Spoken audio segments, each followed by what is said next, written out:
अभी शुरू करते हैं आज का विषय। एक विश्वासी होने के बाद एक विश्वासी होने व्यक्ति होने के बाद हमारे जीवन में कौन कौन से मकसद होना जरूरी है। एक विश्वासी व्यक्ति बनने के बाद हमारे जीवन में कौन कौन से मकसद होना जरुरी है। तर एक विश्वासी व्यक्ती आपण झाल्यानंतर कोणकोणते उद्देश आपल्या जीवनाचे असायला पाहिजे। अभी आपके लिए सवाल है, आप जवाब दे सकते हैं कि कौन कौन से मकसद होने चाहिए एक विश्वासी व्यक्ति होने के बाद। क्या क्या मकसद होना चाहिए एक विश्वासी व्यक्ति होने के बाद? हाँ, नहीं, जोर से बोलो। हाँ, खुद का इंकार करना। और क्या क्या मकसद होने चाहिए? अरे आपने विश्वास रखा है, किस लिए रखा है, क्या करना है मालूम ही नहीं, उसके जैसे बनते जाना। और अच्छा, हाँ, पाप के प्रति घृणा निर्माण होते जाना। क्या क्या मकसद होने चाहिए? आप विश्वासी बन गए, ठीक है, आपने प्रभु ईश्वर विश्वास रखा, उसके बाद आपके क्या क्या मकसद होने चाहिए? बस रविवार के दिन प्रार्थना में आओ और जाओ, बस प्रार्थना करो, बस बाइबल पढ़ो, मकसद क्या क्या होना चाहिए? हाँ, यीशु मसीह के अच्छा आज्ञा का पालन करना। अरे उसके लिए तो विश्वासी बना जाता है। आगे वचनापासून वचनावरती, हाँ ते झालं, पण एक जबाबदारी असते। क्या क्या उद्देश्य होना चाहिए, काय काय? हाँ बोलिए। हाँ, हाँ, और हाँ, हाँ, और हम्म, ठीक है, यीशु मसीह के स्वरूप में ढलना, ये हमारा मकसद होना चाहिए। एक विश्वासी व्यक्ति होने के बाद यीशु मसीह के स्वरूप में ढलना, यह हमारा मकसद होना चाहिए। एक विश्वासी व्यक्ती बनल्यानंतर आपला हा उद्देश असला पाहिजे की आपण येशू ख्रिस्ताच्या स्वरूपात बनलं गेलं पाहिजे। ठीक है, आता बघा, और जो मसीह के स्वरूप में ढलने की जो बात है, उसके लिए सबसे बड़ी जरूरत है कि हम अनुशासित जीवन बिताए। मसीह के स्वरूप में ढलना हमारी जिम्मेदारी है, हमारा उद्देश्य होना चाहिए, और उसके लिए जरूरी है मसीह के मसीह के स्वरूप में ढलने के लिए अनुशासन होना। तर मग येशू ख्रिस्ताच्या स्वरूपात बनत जाण्यासाठी गरजेचं आहे की आपण एक अनुशासित जीवन जगावं, एक शिस्तमय जीवन जगावं। जैसे एक आदमी को, एक जो पतला आदमी है उसको अगर मोटा होना है, ठीक है, एक पतले आदमी को समझो मोटा होना है, तो उसको क्या करना पड़ेगा? बहुत खाने का अनुशासन लगाना पड़ेगा।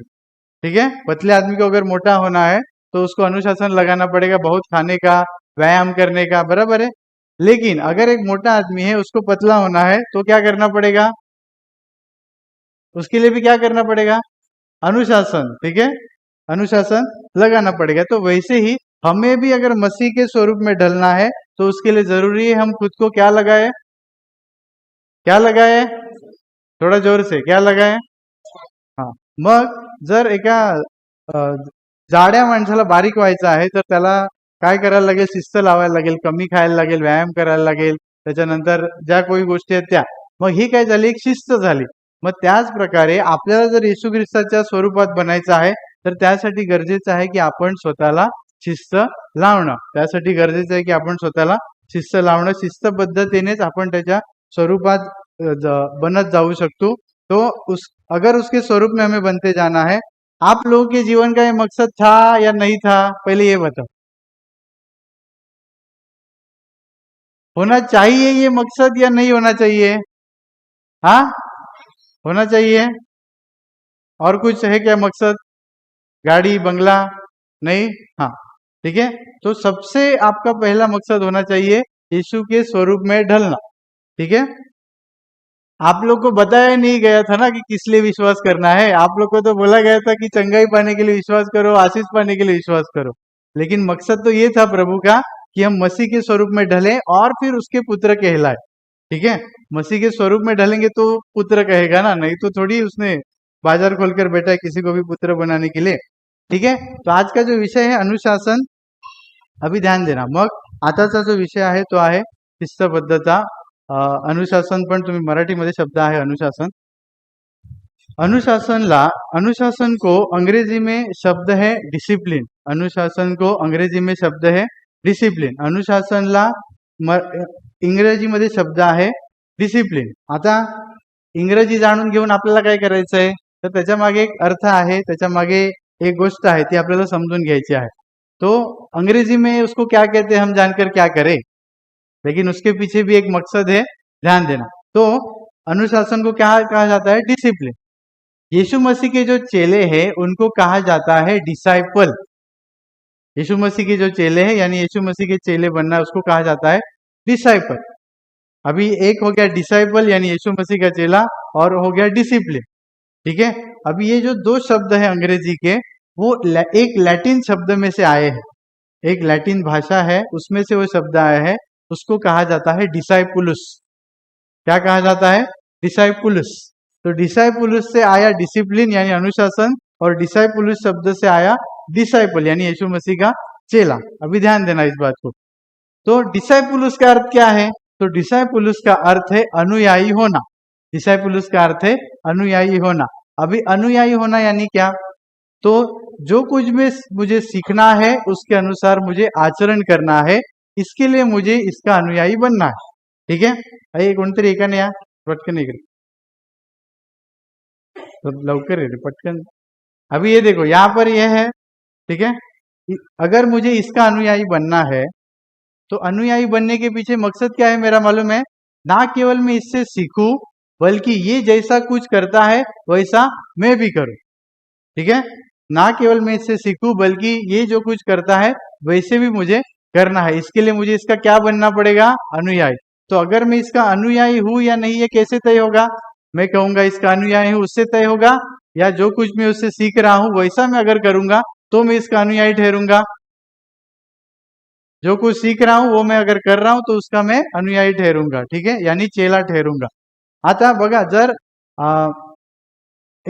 दोन शब्द आहे डिसायपल आणि दुसरा आहे डिसिप्लिन. डिसिप्लिन म्हणजे अनुशासन आणि डिसायपल म्हणजे येशूचा शिष्य. तो शब्द आलेला आहे लॅटिन शब्द डिसायपुलुस मधून. डिसायपुलुसचा अर्थ असतो अनुयायी. तुमच्या बायबलमध्ये अनुयायी शब्द आहे, आपकी बायबल में अनुयायी शब्द आहे. मग अनुयायी शब्दाचा अर्थ काय माहितीये का, ध्यान देना.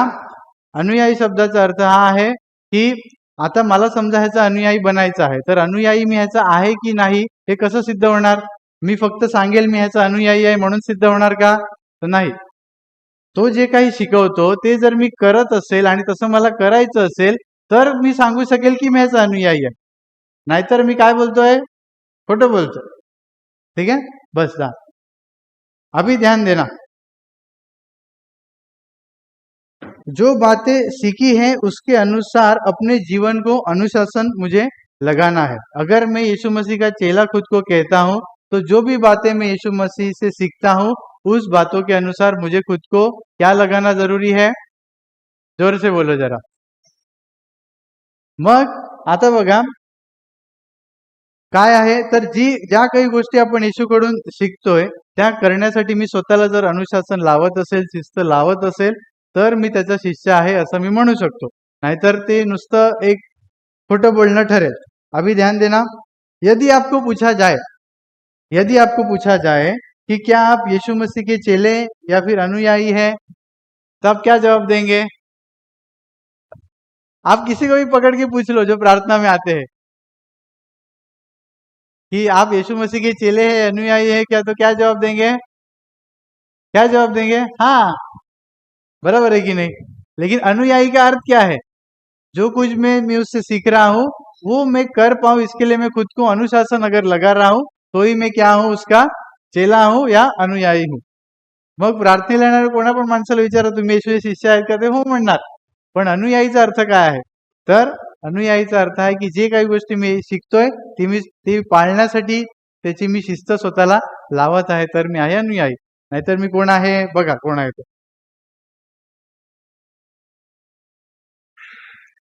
अभी क्या हम अपने जीवन से प्रभु को कुछ प्रमाण दे सकते हैं कि क्या हम यीशु मसीह के चेले हैं या नहीं. ठीक है. हम अपने जीवन से कुछ प्रमाण दे सकते हैं क्या, कि हम उसके चेले हैं या नाही, प्रमाण देणं यानी साबित करणं या फिर सिद्ध करणं. मग आपण आपल्या जीवनातून देवाला आपण दाखवू शकतो का की आपण येशूचे शिष्य आहोत किंवा नाही, ह्याविषयी आपल्याला विचार करणं गरजेचं आहे. हम प्रभु को दिखा सकते हैं क्या या दिखा पाएंगे क्या कि हम यीशु मसीह के चेले हैं या नहीं, इस पर जरा सोचिए.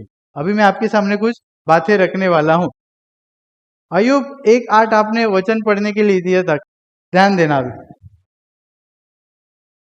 अयुब 1:8 में प्रभु ने अयुब के विषय में गवाही दी है कि इसके जैसा नेक, इसके जैसा सीधा, इसके जैसा मेरा भय मानने वाला और पापों से दूर रहने वाला मनुष्य इस संसार में कोई नहीं है. ठीक है, ऐसा प्रभु ने वहां पर गवाही दी है अयुब के विषय में. अभी प्रभु हमारे बारे में भी ऐसी गवाही देगा या नहीं देगा इस जीवन में, ये तो हमको मालूम नहीं है. लेकिन एक गवाही प्रभु को हमारे बारे में देना जरूरी है कि ये मेरा बेटा या मेरा बेटी एक अनुशासित चेला है. तर इयोब 1:8 मध्ये देवाने इयोबाविषयी साक्ष दिलेली आहे की इयोबासारखा सरळ, खरा, देवाला भिवून वागणारा म्हणजे मला भिवून वागणारा आणि ह्याच्यासारखा पापापासून दूर राहणारा व्यक्ती हा पृथ्वीवर नाही, अशी देवाने इयोबाविषयी साक्ष दिलेली आहे. मग तशी साक्ष देव आपल्याविषयी देईल कधी नाही माहित नाही, पण एक साक्ष देवाने आपल्याविषयी देणं गरजेचं आहे, ती म्हणजे की हा काही तुमचं नाव असेल, हा माझा मुलगा एक अनुशासित, एक शिस्तमय आहे, शिस्तमय शिष्य आहे, अशी साक्ष आपल्याविषयी देवाने देणं गरजेचं आहे. इसके लिए मैंने पूछा, क्या आपको जीवन से प्रभु को यह दिख सकता है क्या ये, या आप अनुशासित चेले हो या नहीं हो, अनुशासित उसके बेटे हो या नहीं, ये आप प्रमाण दे सकते हो क्या प्रभु? क्योंकि अगर अनुशासित नहीं हो तो आप मसीह के स्वरूप में भी नहीं हो, और अगर मसीह के स्वरूप में नहीं हो तो उसके द्वारा ग्रहण किए जाना तो दूर की बात हो गई. ठीक है, तो अभी ध्यान देना. तो ये जरूरी है हमारे लिए कि प्रभु हमारे विषय में गवाही दे. क्या गवाही दे? कि ये मेरा बेटा या बेटी क्या है? अनुशासित है. मग हे गरजेचं आहे की देव आपल्याविषयी साक्ष देणं, हा माझा मुलगा किंवा मुलगी एक अनुशासित जीवन जगत आहे. अभी हम प्रभु के चेले हैं क्योंकि हम उस पर विश्वास करते हैं. हम प्रभु के चेले हैं क्योंकि हम हर दिन समय निकालकर प्रार्थना करते हैं या बाइबल पढ़ते हैं. हम प्रभु के चेले हैं क्योंकि हम संडे को प्रार्थना में जाते हैं. हम प्रभु के चेले हैं क्योंकि हमको बहुत सारे गाने याद है प्रभु के. हम प्रभु के चेले हैं क्योंकि हम यहाँ पर आकर सेवा करते हैं. हम प्रभु के चेले हैं क्योंकि हम लोगों को सुसमाचार बताते हैं. ये सही है? हाँ, आप बाहर पूछेंगे तो यही कारण बताएंगे ना आपको. आप प्रभु के चेले क्यों है? क्योंकि हम ऐसा करते हैं, क्योंकि हम वैसा करते हैं, क्योंकि हम ऐसा करते हैं और वैसा करते हैं. लेकिन ध्यान देना, आपका आधार अनुशासित होने का अगर ये है कि मैं प्रार्थना करता हूँ, मैं संडे को प्रार्थना में जाता हूँ, मैं दूसरों को सुसमाचार बताता हूँ, अगर वजह है अलग अलग आपकी कि मैं एक अनुशासित बताने का, तो आप एक गलत नींव पर है और आप खुद को फंसा रहे हैं. आप एक गलत नींव पर है और आप खुद को फंसा रहे.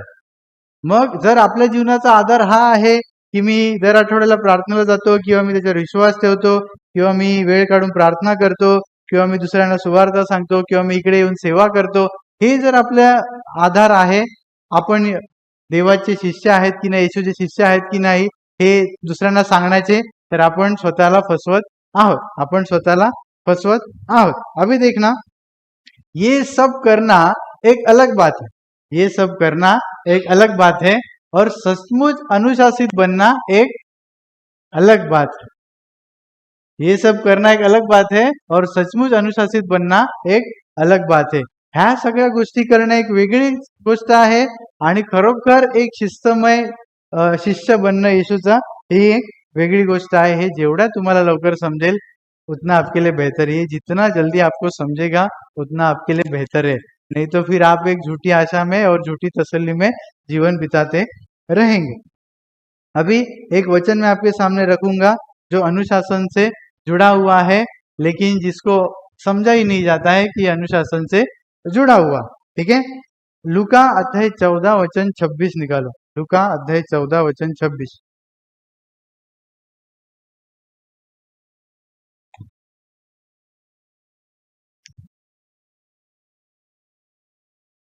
यहाँ पर आपको पढ़ने के लिए मिलेगा, यदि कोई मेरे पास आए और अपने पिता और माता और अपनी पत्नी, बच्चों और भाइयों बहनों, वरन वरन अपने प्राण को भी अप्रिय न जाने, तो वो मेरा चेला नहीं हो सकता है। मराठीमध्ये बघा 26व्या वचनाचा शेवटचा भाग, आपल्या जीवाचाही द्वेष करणार नाही तर त्याला माझे शिष्य होता येणार नाही। मी खूप वेळा हे वचन शिकवलेलं आहे। आता पण बघा 26चा जो पहिला भाग आहे की आपल्या बाप, आई, बायको, मुले, भाऊ, बहिणी यांचा द्वेष करणं, हे सगळ्यांना समजून येतं, पण जीवाचा द्वेष करणं इकडे गडबड होऊन जाते।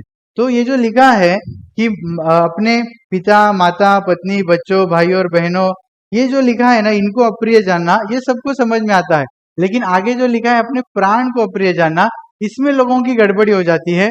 लेकिन मैं आपको इसमें से समझाना चाहता हूँ, क्योंकि इसमें अनुशासन बसा हुआ है। अभी देखो, ये 26वें वचन में जो बात बताई गई है अपने प्राण को अप्रिय जानने की, अपने प्राण को अप्रिय जानने की बात की गई है, बराबर है। यदि ये जान की परवाह न करने की बात की गई होती, इस वचन में अपने जान की परवाह न करने की बारे में बात की होती, तो फिर 27वें वचन की जरूरत नहीं थी, तो फिर 27वें वचन की जरूरत नाही थी। मग जर ह्या वचनामध्ये म्हटलेलं आहे की आपल्या जीवाचाही द्वेष करणार नाही, ते जर खरोखर आपल्या जीवाबद्दल, प्राणाबद्दल म्हटलेलं असतं, तर मग 27व्या वचनाची गरज नव्हती। 27व्या वचनात म्हटलंय की जो कोणी आपला वधस्तंभ घेऊन माझ्या मागे येत नाही, त्याला माझा शिष्य होता येत नाही। ह्या 27व्या वचनामध्ये जीवाबद्दल म्हणजे आपला प्राण देण्याविषयी म्हटलेलं आहे, पण जे 26वें वचन आहे तिकडे जो जीव शब्द वापरलेला आहे त्याचा अर्थ वेगळा आहे। तो 26वें वचन में जो बात बताई गई है, उसका जो प्राण जो शब्द है उसका अर्थ अलग है, क्योंकि वहां पर जान देने की बात होती तो 27वें वचन की जरूरत नहीं थी, जहां पर बताया गया है कि अपना जो क्रूस कोई उठाता नहीं है वो मेरा चेला नहीं हो सकता है। अभी अपना क्रूस उठाना यानी जान देने के लिए तैयार रहना। ठीक है, अभी जो 26वां है उसको समझिएगा। तो प्राण इस शब्द का अर्थ अलग है, जिसको अभी हम समझने वाले हैं। अभी अपने प्राण को अप्रिय जानना, अपने प्राण को अप्रिय जानना, जोर से बोलो, अपने प्राण को, अपने प्राण को अप्रिय जानना, अपने प्राण को अप्रिय जानना। तो इसका अर्थ क्या है? जो बातें स्वाभाविक तौर से हमें अपने शरीर के विषय में, अपने जीवन के विषय में जो हमें बातें प्रिय होती है, हमारी भावनाएं, हमारी इच्छाएं, हमारी अपेक्षाएं, ये जो स्वाभाविक तौर से हमें प्रिय होती है, उन्हें हमें अप्रिय जानने की जरूरत है।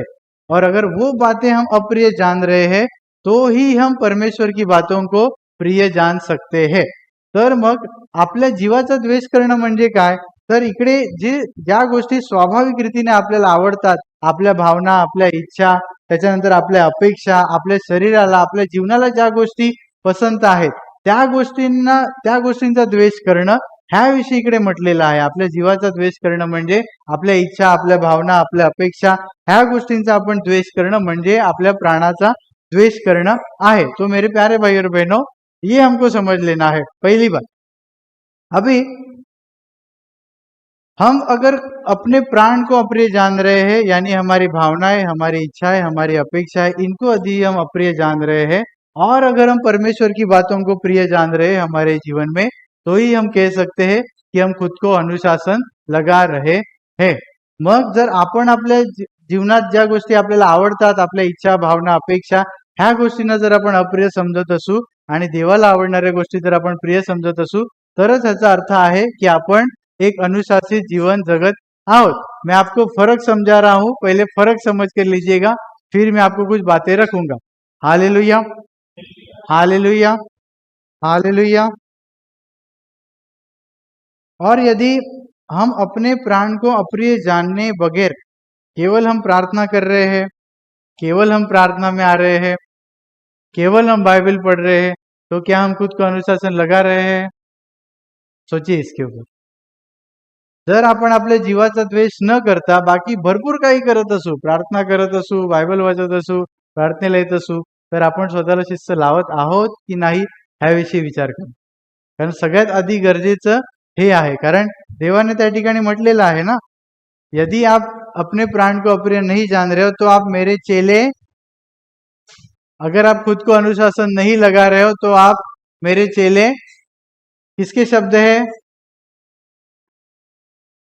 ठीक आहे. मग जर आपण आपल्या प्राणाला अप्रिय नाही समजत आहोत तर आपण त्याचे शिष्य नाही. जर आपण स्वतःला अनुशासन लावत नाही आहोत तर आपण त्याचे शिष्य नहीं. अभी एक वचन मैं आपको समझाना चाहता हूँ. पहला कुरिन्थियों में आओ. 1 कुरिन्थियों अध्याय 9 वचन 26 और 27. 1 कोरिन्थियों अध्याय 9 वचन 26 आणि 27. आपको इसमें पढ़ने के लिए मिलेगा. इसलिए मैं तो इसी रीति से दौड़ता हूं परंतु लक्ष्यहीन नहीं. लक्ष्यहीन नहीं यानी ऐसे बिना मतलब का नहीं दौड़ रहा हूं. मेरे सामने एक लक्ष्य है. मेरे सामने एक लक्ष्य है. और क्या लक्ष्य है? खुद को अनुशासन लगाने का, जो आप उसके ऊपर के वचनों को पढ़कर समझ सकते हो. ठीक है. अभी आगे देखो. मैं खुद को अनुशासन लगाने के लक्ष्य से दौड़ रहा हूं. मैं इस रीति से मुक्कों से लड़ता हूं परंतु उसके समान नहीं जो हवा पीटता हुआ लड़ता है. अभी इसका अर्थ आपको मालूम है क्या है? ये ऐसे लिखा है, आपको समझेगा ही नहीं. ठीक है, ध्यान देना. अभी समझा रहा कुछ. ये क्या कह रहा है? मुक्कों से लड़ता हूं. अभी किसके मुक्कों से लड़ता हूं? सामने वाले के. तो मैं मुक्कों से लड़ता हूं, हवा को पीटता नहीं हूं. ठीक है. मतलब अगर कोई एक आदमी लड़ रहा है तो बराबर सामने वाले को मारेगा ना, हवा को तो नहीं मारेगा. तो यही बात हो रही है यहाँ पर. मैं हवा को नहीं पीटता हूं, मैं मुक्कों से लड़ता हूं. अब ये मुक्के क्या है? 27वां वचन देखो.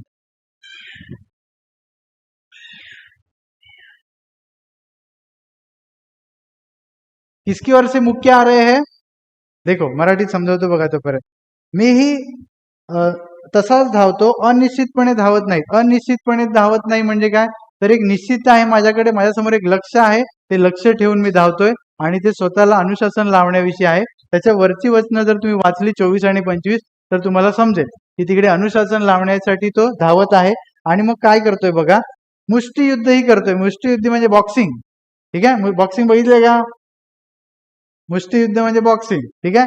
मग मुष्टियुद्ध करतो, मग कोणाबरोबर ते मी सांगतो त्याच्या आधी बघा. मुष्टियुद्ध करतो पण वाऱ्यावर मुष्टी प्रहार करत नाही. म्हणजे आता समोरच्याशी मी लढतोय तर असं उगाच दुसरीकडे मारलं म्हणजे कुठे मारलं? वाऱ्यावर मारलं. ठीक है. मैं मन से नहीं अर्थ बता रहा हूं, मैंने पढ़ा इसको कि ये क्या कहना चाहता है इसको. ठीक है, इसके लिए बता रहा हूं. ठीक है. तर मी वाऱ्यावर मारत नाही, मी मुष्टी प्रहार करतो. म्हणजे मुष्टी प्रहार मग कोणाशी करतोय? समोर कोण आहे का? किंवा कोणावर मुष्टी प्रहार करतोय बघा. 27व्या वचनात त्याने सांगितलंय कोणावर मुष्टी प्रहार करतोय.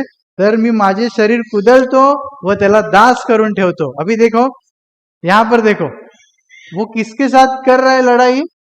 अपने शरीर के साथ. जानो उसके शरीर की भावनाएं, शरीर की इच्छा है, शरीर की अपेक्षा उसके सामने है और उसके ऊपर वो फाइट कर रहा है और उसको दास बनाकर रख रहा है. मतलब नीचे उसके ऊपर, ये उसको वहां पर कहना है.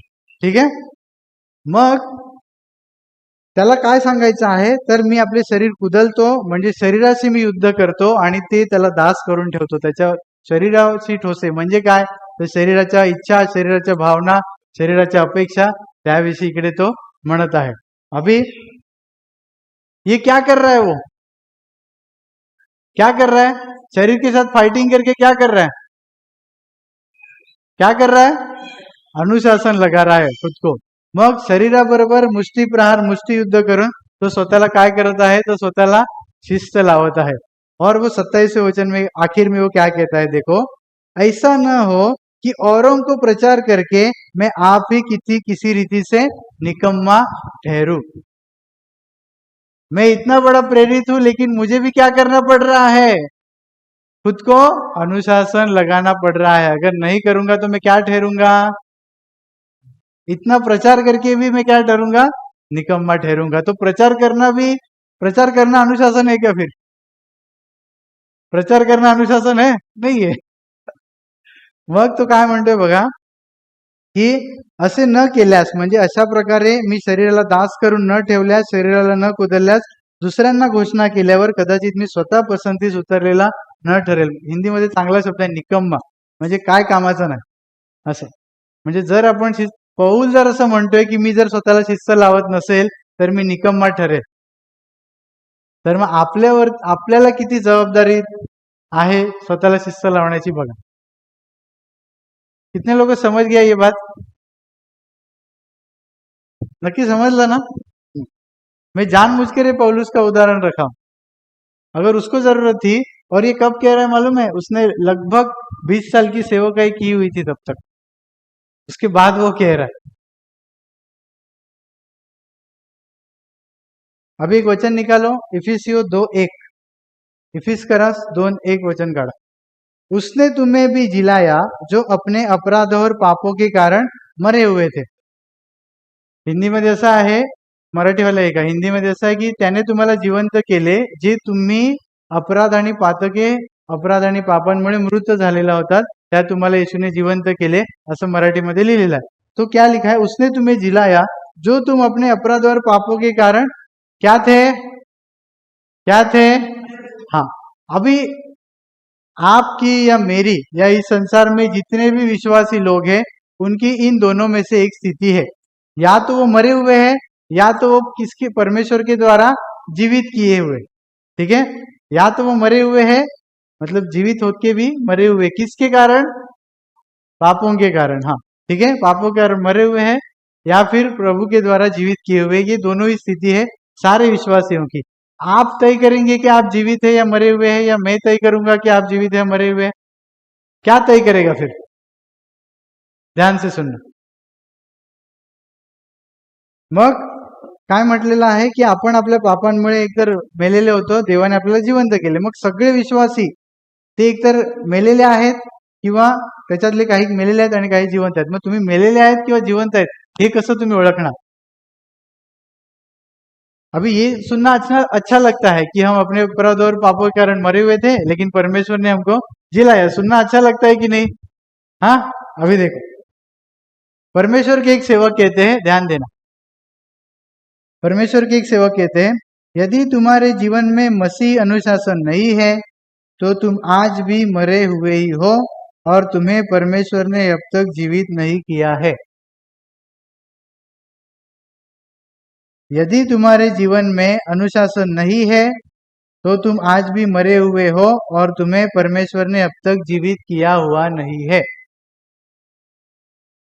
जर तुमच्या जीवनात शिस्तबद्धता नाही, ख्रिस्ती शिस्तबद्धता नाही, तर तुम्ही आजही मेलेले आहात आणि देवाने तुम्हाला जिवंत केलेलं नाही. तुमच्या बायबलमध्ये जरी लिहिलेलं असेल की देवाने तुम्हाला जिवंत केलंय, पण जर तुमच्या जीवनात शिस्तबद्धता नसेल तर तुम्ही आजही मेलेले आहात, असं त्यांचं म्हणणं आहे. तो उनका कहना ये है. सहमत है आप लोग? बराबर कहा है कि गलत कहा है? बराबर कहा है कि गलत कहा है? आपको अब तक समझ में आया रहेगा की केवळ विश्वासी होना पर्याप्त नहीं है, बल्कि हम सभी को अनुशासित बनना जरूरी है. केवळ विश्वासी असण्यात काही अर्थ नाही, आपल्याला एक अनुशासित व्यक्ति बनना गरजेचं आहे. तो अभी हम कैसे परख सकते हैं कि हम अनुशासित है या नहीं, या हम खुद को अनुशासन लगा रहे हैं या नहीं? कैसे परख सकते हैं? अभी हम कुछ पॉइंट देखेंगे, ध्यान देना. मग आपण कसं समजणार आपण स्वतःला अनुशासन लावत आहोत की नाही, आपण अनुशासित आहेत की नाही, कसं समझणार? अनुशासन लगाना जरूरी है, पक्का? पहला पॉइंट है परखने का. क्या आपके जीवन में परमेश्वर के वचन पर मनन करने का कोई स्थान है या नहीं है? आपके जीवन में परमेश्वर के वचनों पर मनन करने का कोई स्थान है या नहीं है? कैसा स्थान? भजन संहिता अध्याय 1 वचन 2. भजन संहिता अध्याय 1 वचन 2. मैं पढ़ने के विषय में बात नहीं कर रहा हूं कि आप वचन पढ़ते हैं या नहीं, मैं बात कर रहा हूं परमेश्वर के वचन पर मनन करने के विषय में. मग आप पहिला पॉइंट असा आहे की काय आपल्या जीवनामध्ये देवाच्या वचनांवर मनन करण्याचं काही स्थान आहे की नाही. मी वचन वाचण्याविषयीकडे म्हणत नाही, वचनावर मनन करण्याविषयी म्हणतोय. आणि ते स्थान कसं असलं पाहिजे? तर स्तोत्र संहिता अध्याय 1 वचन 2, भजन संहिता अध्याय 1 वचन 2 में जिस प्रकार बताया गया है, रात दिन मनन करने के जैसा, रात दिन परमेश्वर के वचन पर मनन करने के जैसा। मिला आप लोग को? कितने लोग को मिला बाइबल में? हाथ ऊपर करो। रात्रंदिवस मनन करण्याविषयी तिकडे वचनात म्हटलेलं आहे। क्या हमारे जीवन में ऐसा स्थान है? पुराने नियम में ये ऐसा कोई नहीं करता ना तो भी चलता। परमेश्वर ने डायरेक्ट बोला था तुम क्या करना, पाप हो जाएगा तो बलि दे देना, तुम्हारा क्षमा हो गया। तो भी वो क्या कर रहा है? रात दिन मनन करने की बात कर रहा है। किसके ऊपर? परमेश्वर के वचनों के ऊपर। तो हमें, जो हम नए नियम में है, परमेश्वर का इतना अनुग्रह पाए हुए है और हमको अनुशासित होना है, यह परमेश्वर ने बताया हुआ भी है, तो हमारी कितनी जिम्मेदारी बढ़ जाती है परमेश्वर के वचनों पर मनन करने के विषय में। मैं शिविर में सिखाता हूँ, अभी आपको शॉर्ट में थोड़ा बताता हूँ। आप वचन पढ़ने के बाद काम पर जाते हो या घर पर कुछ काम करते हो, तब आप मनन कर सकते हो या नहीं कर सकते हो परमेश्वर के वचनों पर? हाँ, कर सकते हैं। तो आपको ये बताने की जरूरत थी? आपको बताने की जरूरत क्यों लगी? क्योंकि आपको मालूम ही नहीं है ना क्या करना है मसीह हो जाने के बाद। विश्वास रखने के बाद क्या करना है मालूम ही नहीं था, तो क्या करेंगे? सुबह क्या खाना बनाना है, शाम को क्या खाना बनाना है?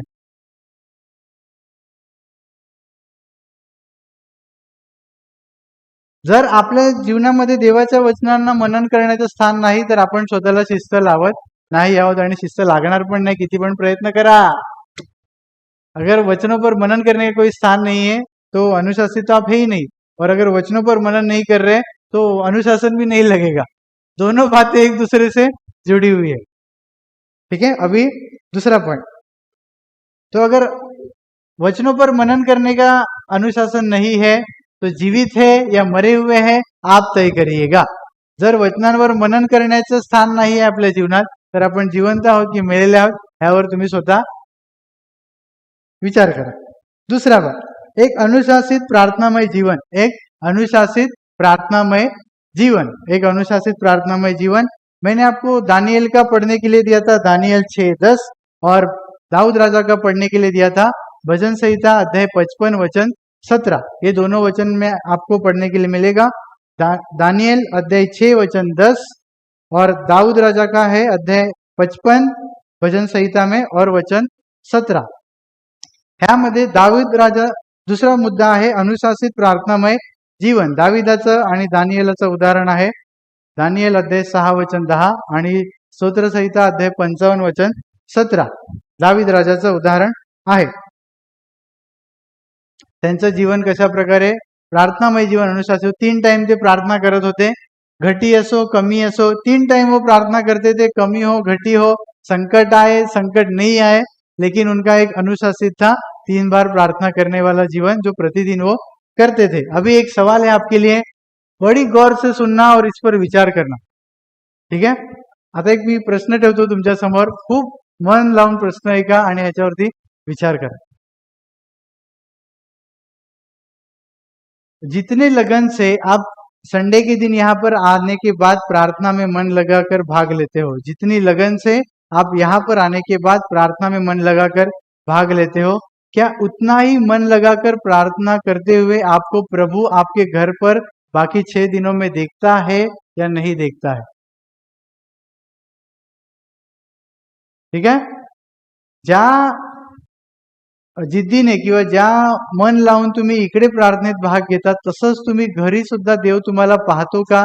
त्याच मनापासून तुम्ही देवासमोर उभे राहिलेले आहात असं देव तुम्हाला पाहतो का? ह्यावर विचार करा। क्योंकि अगर यहाँ पर एक लगन है और घर पर लगन नहीं होती है, बस करना है 5-10 मिनट कर लिए, ऐसा अगर है तो आपका अनुशासित प्रार्थनामय जीवन नहीं है, ये मैं आपको समझाना चाहता हूँ। आप आधा घंटा यहाँ पर खड़े रहते हैं स्तुति आराधना में, मुझे मालूम है, लेकिन क्या घर पर आधा घंटा आप वैसा ही लगन से खड़े रह पाते हो या नहीं रह पाते हो? प्रभु आपको उसी लगन से खड़ा हुआ देख पाता है या नहीं पाता है? इस पर विचार करिए। इकडे तुम्ही अर्धा तास मन लावून देवाकडे प्रार्थनेत भाग घेता, स्तुती आराधनेत, पण तोच अर्धा तास तुम्ही जेव्हा घरी करता तेव्हा तीच लगन, तीच जिद्द देवाला दिसते का? ह्यावर विचार करा। जर नसेल दिसत तर तुमचं अनुशासित प्रार्थनामय जीवन नाही। इकडे फक्त तुम्ही लोकांना दाखवत आहात, देवाला दाखवत नाही. यहाँ पर आप केवल लोगों को दिखा रहे हैं, प्रभु को दिखा नहीं रहे.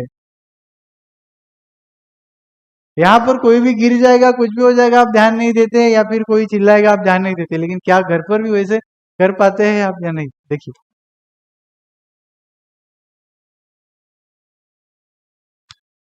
अभी तीसरा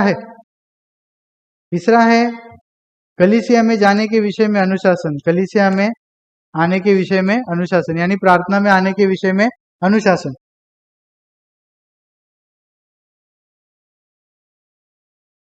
यदि आपको आदम की तरह मौका मिलेगा परमेश्वर से बात करने का, प्रभु अगर कहेगा हर संडे को ये जगह पर आना, मैं तुझसे बात करूंगा, आपको अगर मौका मिलेगा तो आप मौका खोएंगे? नाही खोएंगे. जर आपल्याला संधी मिळाली, तिसरा मुद्दा मी शिकवत आहे प्रार्थनेला येण्याविषयी. जर आदामाप्रमाणे आपल्याला संधी मिळाली देवाबरोबर बोलण्याची, देवाचं ऐकण्याची संधी मिळाली, आणि देवाने सांगितलं ह्या ठिकाणी आहे, मी तुझ्याशी दर रविवारी बोलेल, असं जर तुम्हाला सांगितलं, तर तुम्ही ती संधी गमावणार की नाही गमावणार, ह्याच्यावर विचार करा. और यही बात है कलीसिया में आना, यानी प्रार्थना में आकर वचन सुनने के विषय में. यदि आप ऐसा मानते हैं कि कलीसिया में या फिर प्रार्थना में आने के बाद जो हम प्रवचन सुनते हैं वो परमेश्वर से हम नहीं सुन रहे हैं, ऐसा अगर आप मानते हैं तो कोई बात नहीं, आप आओ नहीं आओ, सो जागो, कोई बात नहीं. लेकिन अगर आप मानते हो कि प्रार्थना में आने के बाद जो प्रवचन या वचन होता है वो परमेश्वर की बातें हम सुनते हैं, तो आपके जीवन में ये वाला अनुशासन होना चाहिए या नहीं होना चाहिए, आप सोचिए. जर आपण असा विश्वास करतो की प्रार्थनेला आल्यानंतर जी काही प्रवचन आपण ऐकतो त्याद्वारे देव आपल्याशी बोलत असतो, असा जर आपण विश्वास करतो, तर मग आपण स्वतःला अनुशासन लावून घेतो का नेहमी रविवारी येऊन वचन मन लावून ऐकण्याविषयी? आणि जर देव बोलत नाही असं जर तुम्हाला वाटत असेल की हे प्रवचन काय माणूस बोलतो, असं जर तुम्हाला वाटत असेल, तर या नका येऊ, काहीच फरक पडत नाही, झोपा, जागा, उठा, काहीच फरक पडत नाही. पण जर आपल्याला वाटतं की देव आपल्याशी बोलतो प्रवचनाद्वारे, तर आपल्याला हे अनुशासन किंवा शिस्त लावून घेण्याची स्वतःला किती गरज आहे ह्याविषयी विचार करा.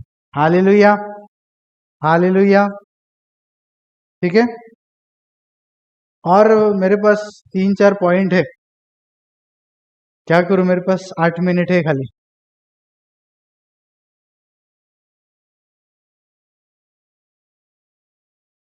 4 नहीं 5 पॉइंट है मेरे पास. मैं अगले इसमें भी सिखाता हूँ, क्योंकि अगले पॉइंट थोड़ा और गहरे हैं और आपको समझाना मुझे जरूरी है. इसके लिए कौन सी बात समझी आपने अभी तक? मसीह अनुशासन जरूरी है अगर मसीह का चेला कहलाना है, तो मसीह का चेला कहलाना है तो मसीही अनुशासन हमें लगाना जरूरी है. और बिना अनुशासन के जीवन अगर हम बिता रहे हैं तो हम मसीह के चेले हैं या नहीं है, आप उसके ऊपर विचार कर सकते हैं. और पहला पॉइंट हमने सीखा था, क्या हम परमेश्वर के वचनों पर मनन करने के विषय में हमारे जीवन में कोई स्थान है या नहीं है, हमारा प्रार्थनामय जीवन अनुशासित है या नहीं है, कलीसिया में हमारा आना अनुशासित है या नहीं है, इसके ऊपर आप विचार करिएगा. ठीक है. अभी मुझे एक बात बताता हूँ. मैं जब कुछ बताता हूँ ना कि अभी अगले मीटिंग में मैं कुछ विशेष सिखाने वाला हूँ, कुछ दिखाने वाला हूँ, तो आप बड़े मतलब आना ही है आपको. ऐसे जब मैं आपको बताता हूँ ना, तब गर्दी रहती है, मुझे मालूम. ठीक है. तब आप आते ही आते हो. लेकिन जब नॉर्मल चल रहा है विषय, कोई बात नहीं. ये भी एक क्या है, सोचिए इसके ऊपर. आप अनुशासन लगा रहे हैं या नहीं लगा रहे हैं, खुद को इस पर आप सोचिएगा. और एक अनुशासित प्रार्थनामय जीवन नहीं है तो आप जीवित है या मरे हुए हैं, इस पर आप सोचिएगा. जर एक अनुशासित प्रार्थनामय जीवन नाही आहे तर तुम्ही जिवंत आहात की मेलेले आहात याविषयी तुम्ही विचार करा. आणि प्रार्थनेला येण्याविषयी जर आपल्यात शिस्तबद्धता नसेल, एक अनुशासन नसेल, तर आपण जिवंत आहोत की मेलेले आहोत ह्याविषयी विचार करा. ठीक है. एक पॉइंट सिखाऊं या नहीं? ठीक है। किसी को कुछ सवाल है? मैंने बहुत दिन से पूछा नहीं। किसी को कुछ सवाल है अभी आज जो सिखाया उसके विषय में?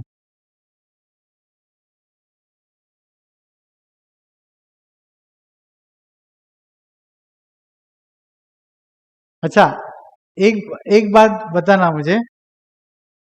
यदि आज आप प्रभु के सामने खड़े रहकर पूछे, प्रभु क्या आप मुझे अनुशासित चेला कहोगे या नहीं कहोगे, तो ऊपर से जवाब क्या आएगा आपके विषय में?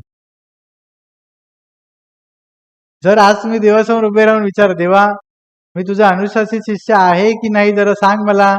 देव हो म्हणेल की नाही म्हणेल ह्याच्यावर विचार कर. पूछने की हिम्मत है? कितने लोग पूछेंगे आज घर पर जाकर? पूछेंगे? अच्छा,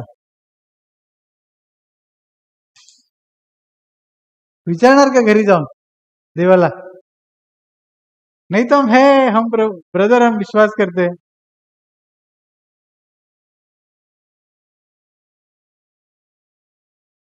पूछेंगे या नहीं पूछेंगे?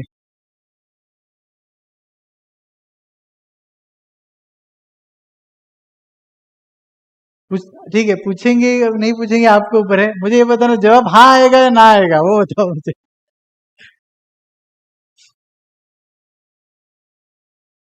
अभी हम सब हंस रहे हैं, बराबर है, लेकिन उस दिन जब उसके सामने खड़े रहेंगे तो क्या नौबत रहेगी सोचिए. पवित्रता से और क्रोध से भरी उसकी आंखें रहेंगी उस दिन. उस दिन हम क्या हमारे पास देने के लिए जवाब रहेगा?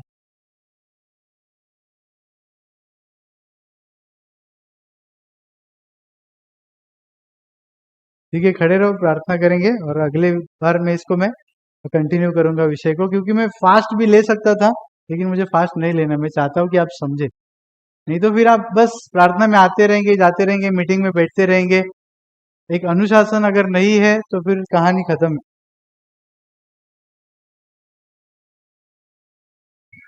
Hallelujah, hallelujah. हे पिता परमेश्वर, आज के वचनों के द्वारा आपने हमारे सामने जो अनुशासन का विषय रखा हुआ है, और पौलुस के द्वारा जो आपने हमारे सामने उदाहरण रखा हुआ है, पिता इसको हम गहराई से समझ ले.